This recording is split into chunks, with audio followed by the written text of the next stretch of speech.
kesempatan yang baik ini kami juga diberikan kesempatan oleh guru kami Fadilatul Mukarram wal Muhtaram Bapak Dr. Kiai Haji Iman Fadlur Rahman LCMA. Beliau ini seorang guru dan juga wakil pimpinan Dewan Masjid At-Taqwa. Sebelum kita masuk ke materi kita, mari sama-sama kita sapa terlebih dahulu guru kita. Assalamualaikum guru. Waalaikumsalam warahmatullahi wabarakatuh. Gimana guru kabarnya? Alhamdulillah sehat. Dan untuk puasa Ramadan tahun ini gimana guru?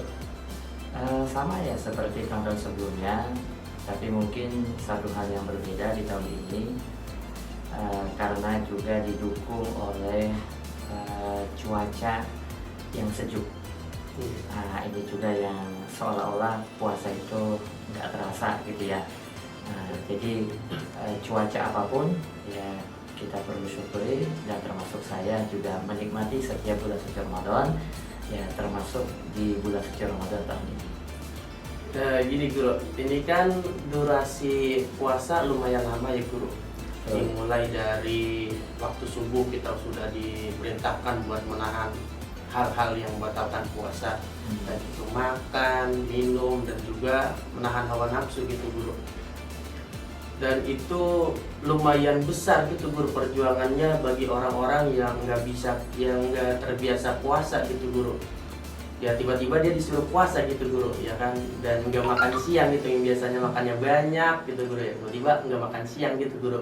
Dan menurut guru gimana gitu guru biar kita kuat dan stamina kita juga kuat gitu guru buat menjalankan ibadah di bulan suci Ramadan ini gitu. Baik sahabat Ikra rahimahumullah, yang pertama yang perlu dipahami ya bahwa puasa ini adalah ibadah, sehingga yang kita lakukan ini insya Allah akan mendapat kebaikan dari Allah Subhanahu wa Ta'ala. Untuk menunjang agar ibadah puasa kita ini bisa maksimal, ya terutama saat terbitnya fajar atau datangnya waktu subuh sampai terbenamnya matahari atau datangnya waktu maghrib. Yang pertama ada penunjang utama. Penunjang utama ini yang dinamakan ikhlas. Ikhlas kepada Allah Subhanahu wa Ta'ala. Sehingga dalam prakteknya, ya, dalam kita beribadah, ibadah apapun ya harus didasari dengan ikhlas. Kita sholat contohnya, kita lakukan dengan ikhlas akan terasa ringan. Apalagi di bulan suci Ramadan ini ada yang namanya sholat tarawih. Kalau tanpa keikhlasan, ya siapapun imamnya ya akan terasa berat. Meskipun bisa jadi sang imam ya sudah menyesuaikan, dia bacanya dengan tempo yang cepat, surahnya juga surah pendek, tapi karena ya ada keraguan, ada kekurang ikhlasan di dalam hatinya, itulah kemudian yang salah satu menjadi penyebab kenapa ibadah tersebut, sholat tarawih itu berat untuk dilakukan. Dan ini berlaku untuk seluruh ibadah. Begitu pula ya pada hal puasa ini. Jika puasa ini dilakukan ikhlas kepada Allah Subhanahu wa Ta'ala, maka tidak ada yang berat. Apapun jika dilakukan lillahi ta'ala ya akan terasa ringan. Ya, seperti halnya seorang tentara berangkat ke medan perang, berjuang karena Allah, maka kakinya melangkah ke medan perang ya dengan ringan. Kenapa? Karena didasari atas ya lillahi ta'ala atau keikhlasan kepada Allah Subhanahu wa Ta'ala. Ini penunjang utama yang tidak boleh diabaikan. Kemudian penunjang berikutnya yang tidak kalah pentingnya, di mana Rasulullah SAW dalam hal berpuasa ini menganjurkan ya seluruh umat muslim agar tidak mengabaikan yang namanya sahur. Sampai-sampai Rasul SAW bersabda ya dalam hadisnya, tasaharu fa inna fis suhuri barakah. Ya, sahurlah olehmu, makan sahurlah olehmu, ya karena sesungguhnya di dalam sahur itu ya terdapat barokah. Kenapa orang yang sahur itu bisa mendapatkan barokah? Ya, karena orang yang sahur kemudian ia bangun ya untuk sahur, kemudian ia beristighfar, ia berdoa kepada Allah dan doanya mustajab. Sehingga ketika kita bangun sahur itu jangan hanya dimaknai makan saja. Ini kan pengertiannya terlalu sempit bahwa sahur itu kebutuhannya untuk makan. Ya betul, makan itu salah satu penunjang kita untuk ibadah.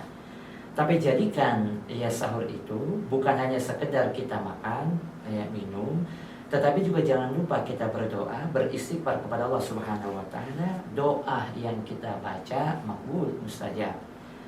Di samping itu pula para malaikat ya ketika kita beristighfar mereka pun juga akan ya ikut berdoa ya untuk siapapun yang beristighfar kepada Allah Subhanahu wa taala. Dijelaskan di dalam Al-Qur'an, a'udzubillahi minasyaitonirrajim, bismillahirrahmanirrahim, wa bil ashari hum yastaghfirun. Dan di waktu sahur ya mereka ini beristighfar. Nah, kapan kita beristighfar? Ya ketika kita sahur. Sebelum kita makan sahur, ya kita sudah berdoa. Nah, kalau perlu diawali dengan qiyamul lail. Nah, qiyamul lail itu bagian daripada sahur itu sendiri. Kemudian jangan lupa kita juga mengisi kebutuhan jasmani kita, ya makan dan minum secukupnya.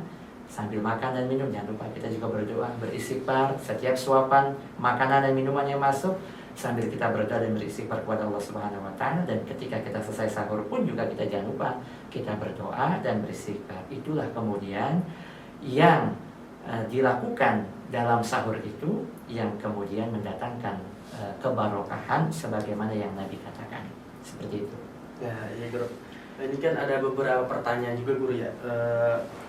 Ini kapan waktu yang dianjurkan gitu, Guru, buat kita sahur? Apa itu jam 2 kan kadang-kadang anak-anak itu jam 2 udah bangunin sahur gitu, Guru ya. Atau jam 3 atau mendekat-dekati waktu subuh gitu, Guru. Kapan waktu yang benar-benar dianjurkan banget oleh Nabi gitu, Guru, buat kita makan sahur gitu, Guru? Baik ya. Sahur ini dilakukan di malam hari. Tentunya kalau kita mengukurnya dengan jam, maka ukuran jam ini nggak sama. Di negara-negara yang memang siangnya lebih lama, malamnya lebih cepat, itu ada ya di Eropa itu, di mana mereka itu buka puasanya sudah jam 9 malam, sudah jam 10 malam, kemudian jam 2, jam 3 mereka sudah waktu subuh. Nah kalau jam 2 kemudian sudah masuk waktu subuh, kemudian kita bilang jam 2 sahur, ya maka di negara tersebut ya mereka sahur jam 2 sudah telat. Kenapa? Karena sudah masuk waktu subuh. Jadi yang pertama bahwa kapan sahur itu boleh dilakukan? Sahur itu boleh dilakukan ketika sudah datangnya waktu malam. Ada negara-negara tertentu yang karena waktu malamnya sangat singkat, mereka melakukan buka puasa sekaligus sahur. Nah, karena habis mereka berbuka, nggak lama kemudian ya sudah masuk waktu apa? Waktu subuh. Nah, sehingga mereka melakukannya hanya sekali seperti itu. Tetapi bicara waktu afdoliyahnya, nah ini waktu afdoliyahnya yang barangkali dipertanyakan, kapan waktu afdoliyahnya? Maka waktu afdoliyahnya adalah menjelang atau mendekati datangnya waktu subuh. Tapi juga jangan terlalu mepet. Mentang-mentang saya katakan mendekati waktu subuh umpamanya jam 4.30 ya di Indonesia atau di wilayah Jakarta dan sekitarnya, kemudian dia makan sahur jam 4:25, 5 menit sebelum azan subuh. Ini juga ya kurang bagus juga. Kenapa? Karena nanti ujung-ujungnya makan dengan tergesa-gesa. Ya, padahal di sana Nabi mencontohkan ada jeda dari selesainya sahur sampai datang waktu subuh. Ya, kalau di kita itu yang dinamakan dengan imsak. Nah, imsak ini sebenarnya maknanya tanbih. Nah, imsak ya yang ada di jadwal imsakiyah atau yang kadang-kadang kalau kita nonton televisi atau di musola masjid suka diumumkan sudah masuk waktu imsak, itu bermakna tanbih. peringatan lampu kuning, ya. Artinya apa? Akhirilah sahur kamu, karena sebentar lagi akan masuk waktu subuh.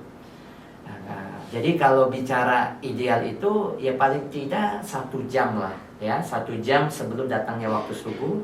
Itu waktu yang mungkin kita juga secara makan gak tergesa-gesa, punya waktu yang cukup, dan juga tidak terlalu malam, tapi juga tidak terlalu mepet dengan waktu waktu azan subuh. Nah, jadi waktu afdoliyahnya adalah mentakhirkan sahur, artinya mendekati waktu apa? Ya, waktu subuh, seperti itu. Nah, kedua guru, ini kadang-kadang kita makan buat buka puasa ini banyak makanan yang buat buka puasa guru ya. Tapi kan ada juga yang dianjurkan oleh Nabi gitu guru. Salah satu atau beberapa gitu makanan yang harus kalau bisa ketika kita buka puasa itu kita juga mendapatkan sunnah Nabi gitu guru. Salah satu makanan atau beberapa makanan yang dianjurkan oleh Nabi itu apa gitu guru? Rasulullah SAW menyukai ketika berbuka itu dengan air, ya, air putih, ya, dan juga kurma, terutama kurma, ya. Nah ini. Jadi kalau kita mengikut Rasulullah SAW, maka bukalah yang pertama kali dengan kurma. Kenapa kok dengan kurma? Karena kurma itu manis.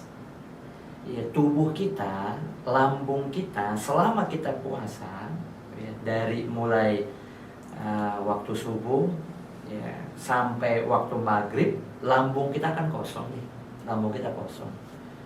Kalau kemudian lambung kita ya diisi dengan sesuatu yang panas umpamanya, ya, langsung makan gorengan ditambah cabai rawit, ya, beberapa biji, apa akibatnya? Maka perut kita akan kaget, lambung kita akan kaget. Jadi secara kesehatan juga nggak bagus. Nah, kenapa kemudian kurma? Pertama karena kurma itu manis, dan sesuatu yang manis itu paling cepat ya diserap oleh tubuh, sehingga energi yang tadi hilang, ya, ketika kita makan kurma itu langsung kita apa? Energi kita pulih. Sehingga ketika diawali dengan yang manis, dengan harapan bahwa kita setelah makan kurma itu kemudian makanan nasi dan lauk pauknya ya tidak begitu banyak. Kenapa? Karena energi kita sudah tergantikan dengan apa? Dengan beberapa butir kurma. Nah, tapi sunnahnya makanlah kurma itu dengan yang ganjil. 1, ya 3, ya 5, dan tidak sedikit. Ketika orang itu minum kemudian makan kurma 1, 3, atau 5, apa yang ada di depan matanya yang sudah disajikan dengan beraneka ragam lauk, ya, ayam bakar ada, tempe ada, ya, kemudian gorengan ada, belum lagi ayam dan lain sebagainya, ya. Itu ketika kita makan kurma beberapa butir, ya, itu separuh dari rasa lapar kita sudah hilang. Nah, sehingga ketika kita makan makanan yang lain pun juga, yaitu kita tidak akan apa, bahasa kasar, kita nggak akan rakus begitu. Nah, ini yang dicontohkan Nabi, gitu ya. Kemudian yang berikutnya, yang jadi persoalan lagi adalah tidak semua wilayah atau daerah itu bisa mendapatkan kurma dengan mudah. Ya, kalau kita beruntung, ya, karena kita tinggal di sebuah kota, apalagi tinggal di dekat Jakarta, ya, yang ya secara kebutuhan sehari-hari mudah kita dapat. Tapi bagaimana saudara-saudara kita yang ada di pelosok sana? Mereka itu harus menunggu kapal datang. Mereka ingin makan telur, harus nunggu kapal datang. Mereka ingin makan daging, harus menunggu kapal datang. Tidak menutup kemungkinan begitu juga dengan kurma. Tidak mudah mereka untuk apa? Untuk dapat. Loh, bagaimana kami ingin mengikuti seperti yang Rasul contohkan? Nah, inilah kemudian dijelaskan oleh para ulama, di antaranya di dalam kitab Nailul Awtar oleh Syekh Muhammad Asy-Syaukani. Yang menjadi ilat ya atau sebab Rasulullah SAW memakan kurma karena manisnya. Jika ilat atau sebab memakan kurma karena manisnya, maka secara otomatis semua makanan-makanan yang manis, ya terutama jika kurma tidak ada, maka akan mendapatkan sunnah. Sehingga ya tidak salah kalau seandainya kita berbuka puasa dengan dengan manisan, ya di kita ini timun suri begitu ya, disajikan dengan minuman-minuman yang manis seperti itu, disilahkan. Terutama jika kurma itu mungkin sulit ya kita dapat, atau kita menggantinya dengan makanan-makanan yang manis, ada kue lopis dan lain sebagainya. Maka di dalam kitab tersebut oleh para ulama ini juga menjadi salah satu ilat atau sebab, karena kurma itu manis, maka memakan makanan yang manis juga bisa menjadi sesuatu yang disunahkan atau dianjurkan. Tetapi perlu diingat ya, kurma itu kan kalau kita makan bagus, gulanya juga bagus. Artinya begini, kalau seandainya pun kita ingin memakan makanan yang manis, meminum minuman yang manis, perhatikan juga unsur kesehatannya. Ya sebab ya tidak sedikit juga gitu ya makanan-makanan yang beredar, minuman yang beredar itu yang kurang sehat.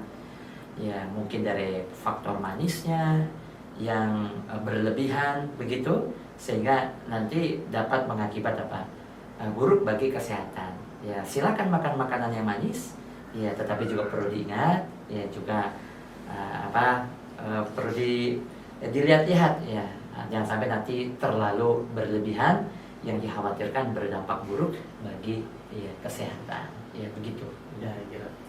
Lihat yang terakhir gitu guru, pesan dan kesan gitu guru bagi kita semua Ikatan Remaja Taqwa atau IKRA gitu guru di bulan suci Ramadan ini, dan juga buat sahabat IKRA yang ada di rumah maupun dimanapun ada berada ya, pesan dan kesan gitu guru di bulan Ramadan ini agar kita ini selalu ingat gitu terhadap iman kita dan takwa kita gitu guru. Baik sahabat IKRA dan semua yang melihat tayangan ini, jadikan puasa ini ya untuk kita meningkatkan ketakwaan dan ibadah kita kepada Allah Subhanahu wa taala. Jangan menjadikan puasa ini menjadi beban. Ya karena kita puasa, akhirnya sepanjang hari kita hanya tidur. Nah ini dikhawatirkan hanya mendapat lapar dan haus. Nah isi waktu di bulan puasa ini dengan ibadah-ibadah. Saat perut kita kosong karena berpuasa, isi itu dengan ibadah. Di antaranya banyaklah membaca Al-Quranul Karim ya, atau ibadah-ibadah lain seperti halnya jika di masjid ada kajian, ada pengajian, ya silakan datang ya mendengarkan pengajian-pengajian. Sehingga waktu di bulan suci Ramadan ini jangan disia-siakan. Karena kan kata Nabi apa? Futihat abwaabul jannah, dibuka pintu surga. Wa yughlaqu ya abwaabun nar, ditutup pintu neraka. Nah, yang kedua guru, ini kadang-kadang kita makan buat buka puasa ini banyak makanan yang buat buka puasa guru ya. Tapi kan ada juga yang dianjurkan oleh Nabi gitu guru. Salah satu atau beberapa gitu makanan yang harus kalau bisa ketika kita buka puasa itu kita juga mendapatkan sunnah Nabi gitu guru. Salah satu makanan atau beberapa makanan yang dianjurkan oleh Nabi itu apa gitu guru? Rasulullah SAW menyukai ketika berbuka itu dengan air putih ya, dan juga kurma, terutama kurma ya. Nah ini, jadi kalau kita mengikut Rasulullah SAW, maka bukalah yang pertama kali dengan kurma. Kenapa kok dengan kurma? Karena kurma itu manis. ya, tubuh kita, lambung kita selama kita puasa, ya, dari mulai waktu subuh ya sampai waktu maghrib, lambung kita kan kosong nih, lambung kita kosong. Kalau kemudian lambung kita ya diisi dengan sesuatu yang panas umpamanya, ya langsung makan gorengan ditambah cabai rawit, ya beberapa biji, apa akibatnya? Maka perut kita akan kaget, lambung kita akan kaget. Jadi secara kesehatan juga nggak bagus. Nah, kenapa kemudian kurma? Pertama karena kurma itu manis, dan sesuatu yang manis itu paling cepat ya diserap oleh tubuh. Sehingga energi yang tadi hilang, ya ketika kita makan kurma, itu langsung kita apa? Energi kita pulih. Sehingga ketika diawali dengan yang manis, dengan harapan bahwa kita setelah makan kurma itu, kemudian makanan nasi dan lauk pauknya ya tidak begitu banyak. Kenapa? Karena energi kita sudah tergantikan dengan apa? Dengan beberapa butir kurma. Nah, tapi sunnahnya makanlah kurma itu dengan yang ganjil. Nah, 1, ya 3, ya 5, dan tidak sedikit. Ketika orang itu minum, kemudian makan kurma 1, 3, atau 5, apa yang ada di depan matanya yang sudah disajikan dengan beraneka ragam lauk, ya ayam bakar ada, tempe ada, ya kemudian gorengan ada, belum lagi ayam dan lain sebagainya, ya. Itu ketika kita makan kurma beberapa butir, ya itu separuh dari rasa lapar kita sudah hilang. Nah, sehingga ketika kita makan makanan yang lain pun juga, yaitu kita tidak akan apa, bahasa kasar, kita nggak akan rakus begitu. Nah, ini yang dicontohkan Nabi, gitu ya. Kemudian yang berikutnya, yang jadi persoalan lagi adalah tidak semua wilayah atau daerah itu bisa mendapatkan kurma dengan mudah. Ya kalau kita beruntung ya, karena kita tinggal di sebuah kota, apalagi tinggal di dekat Jakarta ya, yang ya secara kebutuhan sehari-hari mudah kita dapat. Tapi bagaimana saudara-saudara kita yang ada di pelosok sana? Mereka itu harus menunggu kapal datang. Mereka ingin makan telur, harus nunggu kapal datang. Mereka ingin makan daging, harus menunggu kapal datang. Tidak menutup kemungkinan begitu juga dengan kurma. Tidak mudah mereka untuk apa? Untuk dapat. Loh bagaimana kami ingin mengikuti seperti yang Rasul contohkan? Nah, inilah kemudian dijelaskan oleh para ulama, di antaranya di dalam kitab Nailul Autar oleh Syekh Muhammad Asy-Syaukani. Yang menjadi ilat ya atau sebab Rasulullah SAW memakan kurma karena manisnya.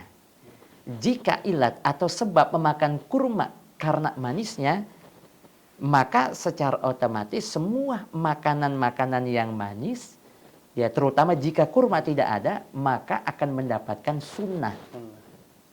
Sehingga ya tidak salah kalau seandainya kita berbuka puasa dengan dengan manisan, ya di kita ini timun suri begitu ya, disajikan dengan minuman-minuman yang manis seperti itu, disilahkan.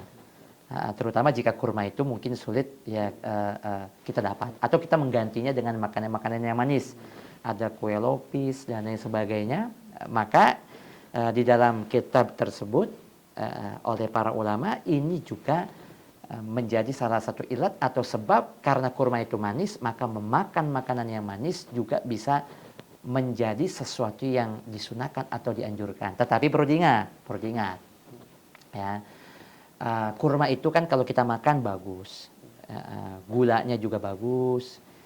Artinya begini, kalau seandainya pun kita ingin memakan makanan yang manis, meminum minuman yang manis, perhatikan juga unsur kesehatannya.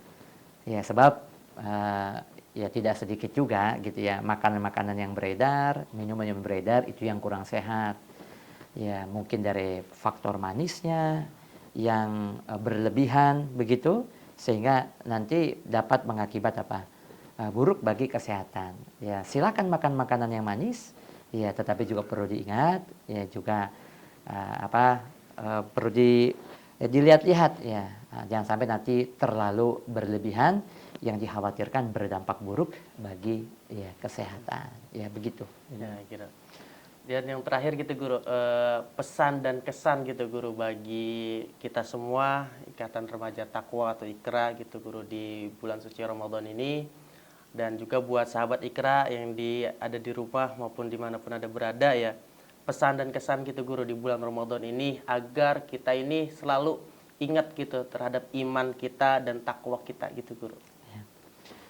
Baik sahabat IKRA dan semua yang melihat tayangan ini, jadikan puasa ini ya untuk kita meningkatkan ketakwaan dan ibadah kita kepada Allah Subhanahu wa taala.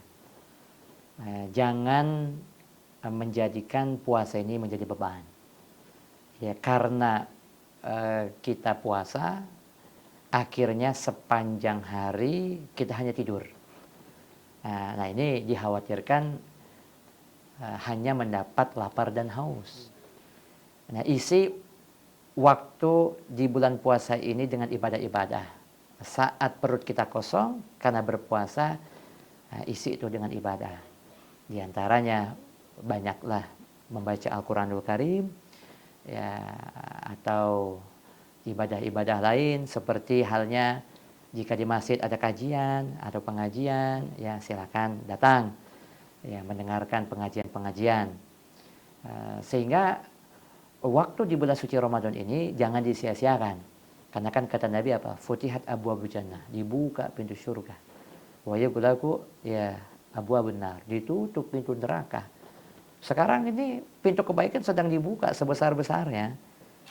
Sehingga ya eman-eman gitu ya, sayang kalau seandainya ada kaum muslimin yang tidak memanfaatkan waktu yang berharga ini ya untuk memaksimalkan diri untuk beribadah. Oleh karena itu saya mengajak kepada sahabat IKRA, ya terutama yang anak-anak muda, mumpung badan sehat, jangan hanya di atas kasur, jangan hanya berdiam diri, jangan hanya mager, jangan hanya sibuk dengan tontonan. Ya, jangan jadikan tontonan menjadi tuntunan, ya. Tapi sibukkanlah kita dengan ibadah, isilah dengan kegiatan-kegiatan positif.